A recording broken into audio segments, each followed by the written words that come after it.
Most of you still aren't subscribed. What are you waiting for? Also, I'm doing a giveaway. Stay tuned for the end of the video to find out how you can win 700 gems in Storybook Brawl. Enjoy. What is up, everybody? I'm NoLucksGiven, and today we're gonna look at a different type of Peter Pan's game. In this game, I come up with kind of a new, different strategy that honestly I'm pretty excited about, and it just kind of things fall into place in this video, but I think this strategy has eggs, and I think that this is something that you might want to keep in your back pocket in case you run into a similar situation when you're playing Peter Pan's. So We'll walk through all of this game here and just kind of some of my thought process as I was playing it. But I'm going to start by picking up the 3 blind mice. It was either that or the kitty cup purse, but I don't mind an early 3 blind mice on Peter Pan because when you get that early treasure map, then you already have some 3 blind mice to go along with it. Then we wind up getting a prized pig, which can either be fantastic or horrible. It's just kind of a 50-50, but it's really our only shop, or our only option in this shop, our only shoption here, as the other shoptions have 0 attack. So we'll go with the prized pig, and if we can start winning these combats, then we can start to get a big snowball. And that's really what this comp is all about as we face off against Gamer, who only is playing 1 unit. That is going to make things pretty easy. So the options here are Shadow Assassin, just to pick up a 3-cost unit. We probably want to pick up some 3-costers before we go into those Wizards Familiars. So I do think something like the 3 Blind Mouse and the Shadow Assassin and the Earthquake is probably the pickup, though of course there is consideration just for how early this Cinderella is popping up. But now, like, you can see the extra gold that we got from the pig on the first fight is going to allow us to cast an Earthquake on this fight. And the nice thing about an Earthquake on what's technically 2.2 is our opponent might not be expecting it. So we might be able to catch Sharebear off guard, at which point we're moving into the next turn. Yeah, it looks pretty good. Looks like but I don't know. It's going to be tough to get through these eggs. I think my opponent actually does a nice job. Yeah, they're going to stop us in their track with some eggs. So eggs are pretty strong in this early game, and that is going to hold us back. But we still have 6 gold for the turn, so not the worst thing in the world. 2 options here, really. We could go Cindy plus Lonely plus Genie's Wish, or we could just try to play some more 3-drops. It's interesting that I don't go for the Vampire there. I guess one thing that I'm also considering is maybe I could still pick up a 3 Blind Mice, and that could be pretty reasonable as well. So I roll, and I guess I liked the Mummy more than I liked the Vampire. But I don't think it would have been crazy to pick up Vampire there. I think I could have also gone Vampire plus Cindy plus Genie's Wish if I really didn't want the Lonely Prince. But either way, I think this is going to be fine. We're up against a 31 health Celestial Tiger, so I have to imagine that we will be in a pretty decent spot at this point in the game, though this is the player that's hoarding onto all of the 3 blind mice, and as Celestial Tiger, I don't even know why they are picking up 3 blind mice, because that is the last character that I want 3 blind mice on. But regardless, that's what they go for. They're going to get the Brave Princess Slay too. Maybe they just picked them up, maybe their only other options were Kitty Cup Purse, but yeah, definitely weird to see a 3 blind mouse picking up that stuff. So another prized pig does seem like it'll be good. It's just a bunch of stats, and then I think I'm just going to grab this Wizard's Familiar also for, or not Wizard's Familiar, sorry, Spellweaver, also for just the stats. And then I'll probably put in the Shadow Assassin after that. Let's jump ahead another second here. Yeah, put in the Shadow Assassin after the Baby Dragon. And Gonna definitely try to find some tier 3 treasures. We're up against another egg gamer in this one, and Yeah, eggs are really good. So is Mummy. Mummy's going to get to kill us off here. And yeah, these eggs are definitely paying dividends. They're not cracking, and they are cracking our prized pigs. So people are farming us just a wee bit here. Let's see if we can find any doubles or triples. That seems great. I almost pick up the blind mouse, and then I realize, you know what? If we find the treasure map off the prized pig, I'm going to want to pick up the piggy first. So that is the order that I do it in. And Evil Eye doesn't really do anything. Singing Sword can help you in a pinch if you're really losing, but Ivory Owl seems sweet. Ivory Owl is going to be really good with this prized pig. It's going to be really good with both of our ranged units. It's going to be really good with our mummy. And this could allow us to start snowballing in the way that I was talking with this prized pig, and maybe our future opponents won't be able to crack it as easily. Let's jump ahead again. So this is kind of a weird one. You can't always expect to get the Ivory Owl this early in the game. And that's kind of the part that I say, like, isn't replicatable. And But if you do wind up getting an early Ivory Owl, which is certainly a big ask, it makes this strategy really, really good, and it makes it definitely something to consider looking out for. So what I am thinking now is, of course, I still want to try to make Hatball work, but I'm also going to look for things that are going to be good and scale well with what we're doing. And I think Ogre Princess is good because right now I'm really incentivized to try to keep this Shadow Assassin for as long as I can. And that is going to mean that I want to start slaying so that I can start growing the Shadow Assassin in other ways, and potentially we'll scale off the Spellweaver, we'll scale some other units, but that +2/+2 per turn on a slay unit could help me get the slays. And then I see this pair of Humpty Dumptys, and that's kind of where I get the idea from. I don't roll past these, right? No, I pick these up because what I start thinking about, it's a tough decision. Typically you don't play Easter egg on Peter Pants. But the thing is, I want to keep all of these units for as long as I can, because all of these units are going to be getting +2/+2 each turn. So it really incentivizes me to keep the same board around for a decent amount of time. And at that point I'm thinking, well, maybe I'll even just play the blind mouse instead of this baby dragon, because the baby dragon, I'm playing that in position 3. And this is where it all kind of starts to come together. Peter Pants only sees level 2 and 3 units, so once everybody else is on level 4 and beyond, you are getting so many more eggs than the rest of the lobby is. And eventually, I think the reason I moused over Merlin there, because Merlin had either 2 eggs or an upgraded egg. The Share Bear had the same thing, either 2 eggs or an upgraded egg. But eventually those eggs are going to crack. You see the Share Bear's down to 27. Those eggs have cracked. The Merlin is still at 40, which probably means he is still retaining his eggs. But eventually these eggs are going to crack for my opponents, and that just means there's going to be a bunch of eggs in the pool.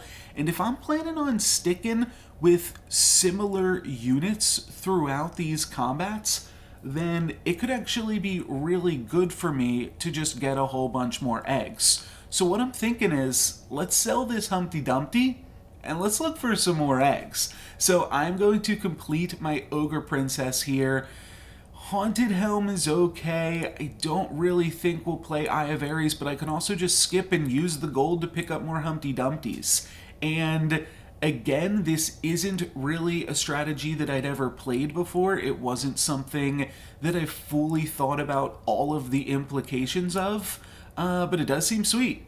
So we are going to go for that here, and I'm going to go for a True Love's Kiss on the upgraded unit, because I do still want to be casting any True Love's Kisses that I find. That is going to be the big, it's not quite a hat ball, and you could potentially pick up like a ball +2 Easter eggs. so that way you could still more easily roll for Mix-a-Wizzles and True Love's Kisses.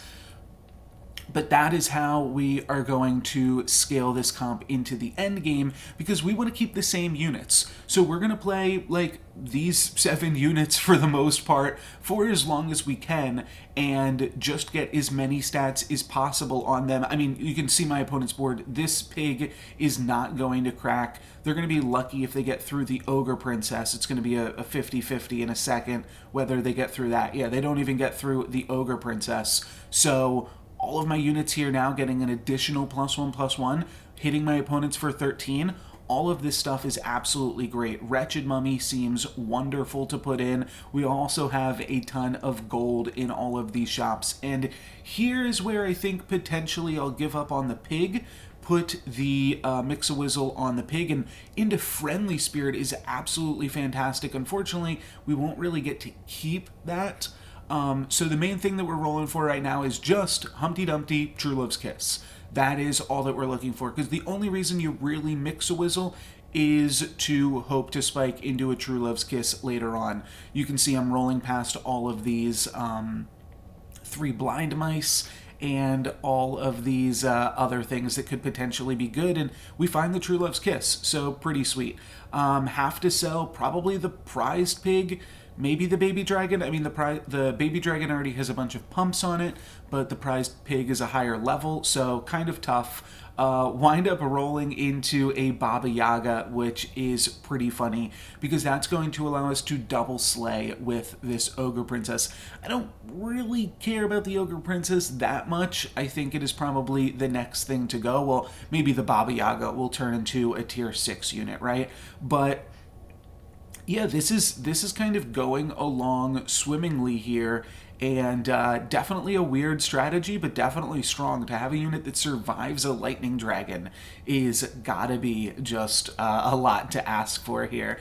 Shouldn't have too big of a time against this baby bear turned mama bear, or turned papa bear turned mama bear. But once we get rid of these units for my opponent, yeah, we're gonna have a ton of stuff still growing. All of my ranged units getting a free +1/+1 each turn. The mummies are kind of meant to die, so that is totally fine. I'm gonna sell through some of these units here for econ. Looks like I am going to decide to hang on to the pig this time, just because I eventually do know that I'll want to kiss units up the chain, though I don't think I'm super likely to triple either the Romeo or the prized pig. Now we go for Mix-a-Wizzle on the Ogre Princess, if that was and we find the next Humpty Dumpty. So you might not know this, but you can have multiple Easter egg treasures. You can have, I guess the limit would be, 3, but if you have 3 as Celestial Tiger, you actually have 6. And if you have, is that all you get? No, what if, I don't know how Celestial Tiger works with Mimic Chest, but maybe that's the most you can have is 6 eggs. So we're full build. This is the end of the game here. And what I was going to say is that if I found a Mix-a-Wizzle, that was going on Ogre Princess, but if I find a True Love's Kiss, that's going on the Baba Yaga. And the reason for that is you want to Mix-a-Wizzle, turn your 3 into a 4, and then use the True Love's Kiss to turn that into a 5 or more, or what have you. So again, we're going to be surviving my opponent's spells. We are quite large, much larger than this Share Bear that previously beat us with eggs. We've learned a thing or two from you, Share Bear, and we are going to be surviving this combat with most of our units intact, even allowing a mummy to survive. So pretty powerful stuff here. There is the opportunity for another egg. The thing is, the eggs only give +1/+1 per turn, where the Ivory Owl gives +2/+2 a turn. So the Ivory Owl is still better overall, other than maybe like that very last fight, where the Easter egg is effectively giving +3 on the last combat, and then a little bit more on the next one. So Now what we want to do is just double up on the units that we have. We want to find another mummy or two, and I think that we want to complete this Spellweaver as well, because the Baba Yaga might not stay a ranged unit forever, and so we'll want another backline ranged unit to replace that. Shadow Assassin might be a little bit tricky to pick up because we already have a triple of it, but we'll take a look, see what we can find. Yeah, just really looking for mummies and Shadow Assassins at this point. And we do find a mummy. We'll have to sell our egg for it, but I am going to go ahead and go for that. And then I believe I will just be skipping this treasure regardless. Bad Moon, I guess, is a little bit interesting, but we're just skipping this treasure regardless. I do think I probably want to put in the Shadow Assassin just because it will grow a little bit more and is a little bit stronger than the Spellweaver, but it's not a huge deal, all things considered. Maybe this flattens out my different spells and things, but yeah, this is looking pretty good up against Gwen. I think we're going to get another kill here, and one of the strengths of this strategy that I haven't really talked about yet is, and I always say Peter Pants is really great if you want second place. And then the question is, how do you turn that into a first place with Peter Pants? And I think that this has the potential to do it because you can see, I mean, this is technically 5.1 if you take a look at the Gwen. The Gwen hasn't gained any extra XP. We're pretty strong for 5.1. Oh, Hatball, Peter Pants. Unfortunately, I think we're going to skip it. I think we're just going to stick with what we have because now we're in top 4. And what we really want to do is beat up this lobby as fast as possible and get to the end game. So that we are, so like just try to end the game as quickly as possible so that we can still have the strongest board, because the other players are still going to be able to outscale us if given enough time. So that is the idea right now. Let us just skip this treasure for sure as well. The biggest thing for upgrading the units is it's going to mean that they are getting +6/+6 from the combination of eggs.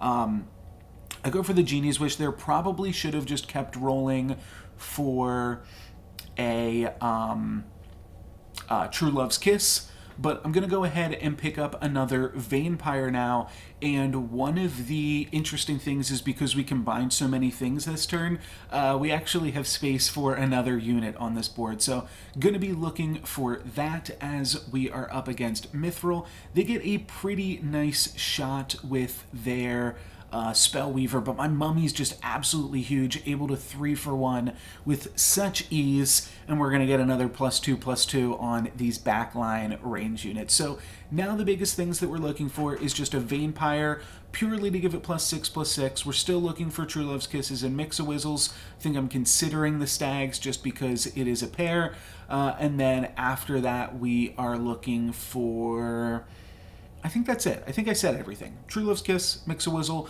Doubly could be interesting. Doubly could be better than Vampire because it's going to grow so much faster, but we already have 6 gold invested into Vampires, and I don't really want to start investing gold like right off the bat now into a doubly. So this is the plan. Let's just stay the course. And I think, here we go, finally turning this into a tier 6 unit. You know what? We've actually got a ton of monsters, so it kind of works out nicely for us.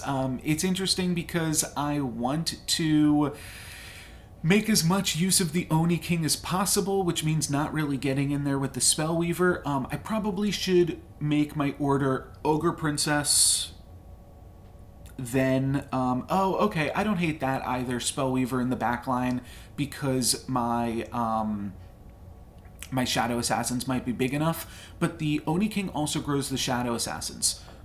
So it's kind of tough to figure out how this should all be ordered, but we'll figure it out. Oh, what I was going to say is I don't think that the mummy needs the buff. So the biggest thing with this comp, unfortunately, okay, that's the Vampire getting a little bit of a scam on it there. That is totally fine. That's totally acceptable. And you can see we are bigger. We've got more health and we're bigger than the like other potential lobby leader. We're going to hit Merlin right now for 15 down to 11. And Celestial Tiger is going to get a kill as well. So if we can get a kill on Celestial Tiger right now, we have the chance to end this lobby super quick. It is now 6.1, technically. That is what it would be. I'm going to go for a True Love's Kiss on this Juliet, because I want to start to send some other things up the chain, and I don't really care too much about the Ogre Princess slaying. Is kind of interesting, could pick up a Romeo. I do think that Romeo is probably better than Vampire here, but the thing is, we're not going to hang on to this Juliet that long. We are planning on getting rid of it as soon as we can, basically. I do think that this is the correct order for my attackers as well, so I like this. I think I'm potentially considering those doublies again, but then we're going to get the Vampire, so that's going to go from whatever it was like a 7-7, or, I mean, we just purchased a 9-9, but it goes all the way up to a 25-25 once we stack those bonuses and also stack those Easter egg treasures. So just rolling and not going to be finding anything else, but the other reason that I don't pick up the Romeo is because I know that we're going to be, like, this Juliet is our next TLK target, for sure. So the plan is to hopefully Mix-a-Wizzle it and then True Love's Kiss it. But first things first, let's see if we can't best this Celestial Tiger. And if we can beat this Celestial Tiger, I think we're looking really good, and it looks like we're looking really good. Yeah, this is going to be a walk in the park, and this should be a kill, right? One thing that you do have to keep in mind with Pants, this is going to be an exact kill. Your hero, because you're only level 3, only deals 3 damage, which I think is a huge, huge drawback to Peter Pants. But all we need to do is 12. So all we need is for our entire backline ranged units to survive, but we just played against this Merlin and we were fine. So yeah, I think this is looking good. I'm looking for, I mean, I'm going to pick up these eggs just for econ, and there is a slight reason for that, which I will discuss in a second, I think. But yeah, just a ball, and then we got to worry about like a pair of monster books. So this should be relatively easy, and oh no, okay. Sell the donkey, roll one more time, and I guess I'm just like assuming this could potentially be the last fight, so I am looking for some type of spell or something to be able to cast. So let's roll one more time. Not really finding anything super great here, but I might go for the Witch's Brew. I don't remember if I do or not. No, we're rolling past it, and then I'm just going to take a 4 glory just to bank the econ again. Really just looking for, yeah, I mean, that's the main thing I was looking for. Another Mix-a-Wizzle or True Love's Kiss for the Juliet. We still would have had enough if we had rolled into one on the last shop to cast that True Love's Kiss, but we do not get there. However, my opponent did get there. My opponent has added the 9th book of Merlin to their arsenal, and that is kind of what I mean about these late game strategies definitely picking up a lot more for the players that have easier access to level 6 treasures and spells. So instead of them taking 12, we take 9 on this one and go down to 21. So I do think that this strategy is really good. It's going to be really tough to get past this 9th book at this point, but if you can go into this strategy with enough effectiveness, there's a chance that you can just destroy the entire lobby. Basically, we left one stone unturned, but we killed almost the entire lobby, save one, going into level 6. And right now it's technically 6.3, right? But still, we did a really good job in beating up this lobby. My opponent is still pretty small, so if we can just luck out and get some nice triggers, the huge thing, what's going to be the difference in these battles is going to be, do my range units get to start attacking before their range units get to start attacking? Whichever one of us attacks with more ranged units is just going to be the winner. other than the fact that my opponent can also cast random pigomorphs throughout the combat and really mess with us in that way. So 11 to 22, we're probably not dying off this combat even if we lose, so that is great. We avoid Disastrous Spell, but the Mummy doesn't hit, and then our ranged unit gets pigomorphed, and it's actually a huge ranged unit to get pigomorphed, because then it has to like spend time attacking while not being good, but it actually takes care of itself. Then my other range unit takes care of itself, and we're going to take 9 yet again. So now we're looking at a slightly closer combat, 11 to 13, and I'd say this is anyone's game, but it's also trending in my opponent's direction. One of the things with this Easter egg strategy is the same as with a prized pig. Once you start losing, you start snoozing. I don't know. The point being that our board is getting weaker and weaker each time. Well, okay. Our board is getting +2/+2 each turn. Our opponent's board is getting much more than that. And we're not getting the +2/+2 from the Easter eggs each turn either. So that is going to make things difficult. And here's what I'm thinking. My opponent's back line hits us for 3. They hit us for 6. If we lose this combat, we probably take 9 again and go down to 4. So what I want to do is lock this Mix-a-Wizzle, and this is a reasonable strategy if you find an end of turn Mix-a-Wizzle, because I want to save this, and then I want to Mix-a-Wizzle next turn, and specifically this is a good strategy if you don't have like Hat Ball, because if you've got Hat Ball, then it's much easier to find a Mix-a-Wizzle because you can just rip through and refresh a bunch of spells, but we don't have that. We are just rolling for our spells, so I'm going to lock this Mix-a-Wizzle, and then hopefully I can roll into the True Love's Kiss and do something with this Juliet. Mummy gets a kill shot, that's great. The Lightning Bolt we're going to dodge, their other spell doesn't matter, and now they're going to attack into Mummy. Hopefully we can kill a Storm King off of that. We do, and now we get first attack with our ranged units, so we really just want to keep attacking their ranged units, so that way we can win this one. And this is gonna be close. Wow, okay, it's super close. We actually wind up tying, but I'll take it. We're still scaling off the Ivory Ale. The problem is with a tie, we are not scaling off of the Easter eggs. So I do think that my opponent is genuinely doing like a ton more scaling than we are, but if we can roll this Rotten Applewood into a True Love's Kiss, we could make something great happen here.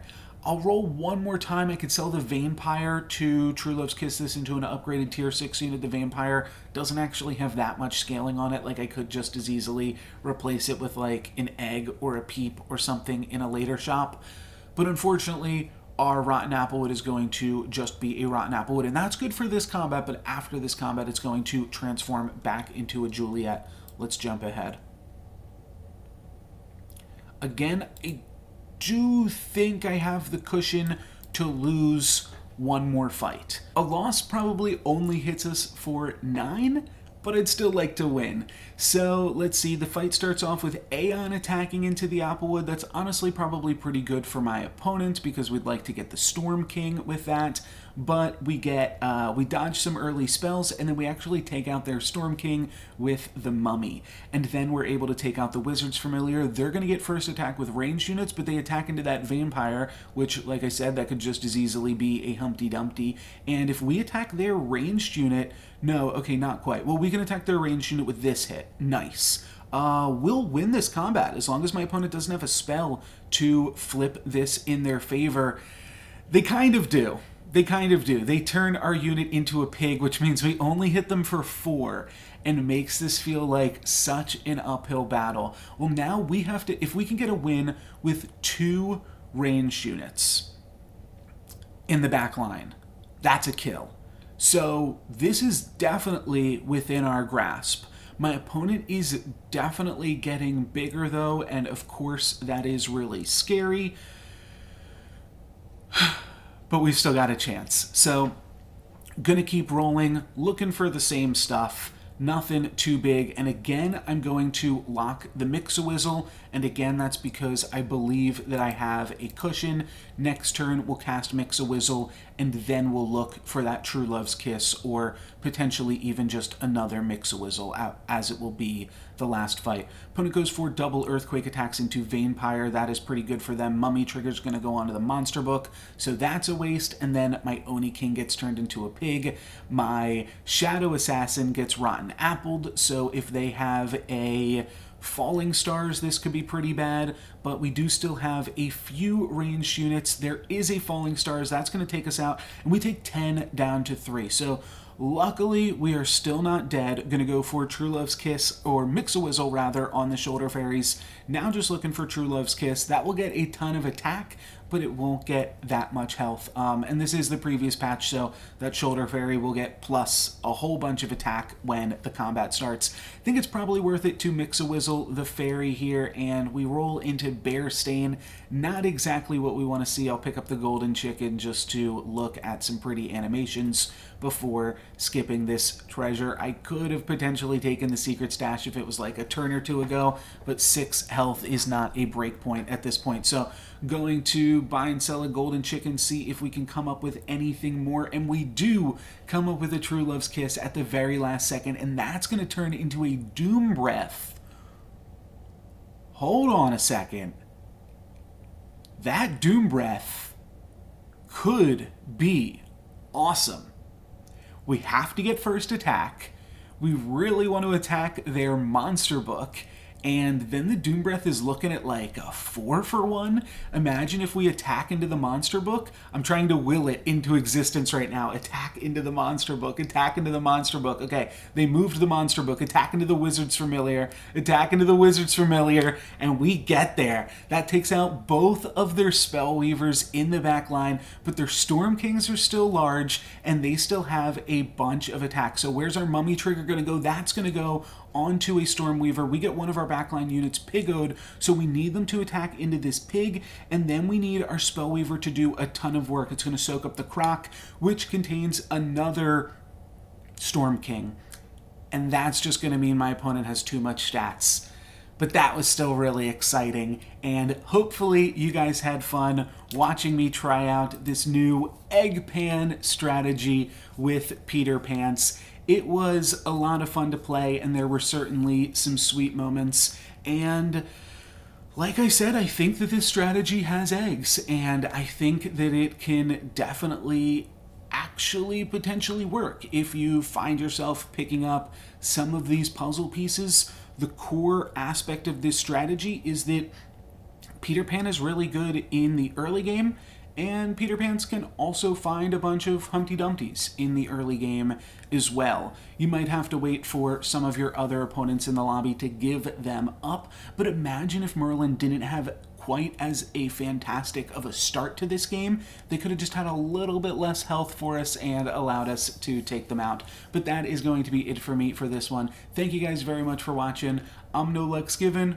Peace. I'm going to be giving away a 700 gem bundle at the end of this month, and here's how you can enter for your chance to win. First things first, subscribe to this channel. That won't enter you into the raffle, but you will have to be subscribed to win. In order to enter into the raffle, all you have to do is comment on a Storybook Brawl video, including this one. Every time you comment on a Storybook Brawl video on my channel this month, you'll get a raffle ticket for my January giveaway. If you comment on a video within the first 72 hours of me posting it, then you get 2 raffle tickets, and if you comment on a video within the first 24 hours of me posting it, I'll give you 3 raffle tickets. Might also offer more ways to enter in the future. I don't want to break the economy of this. I want the main way to enter to be commenting, so leave a comment right now. Let me know what you think of the giveaway and of the video, and thanks for watching.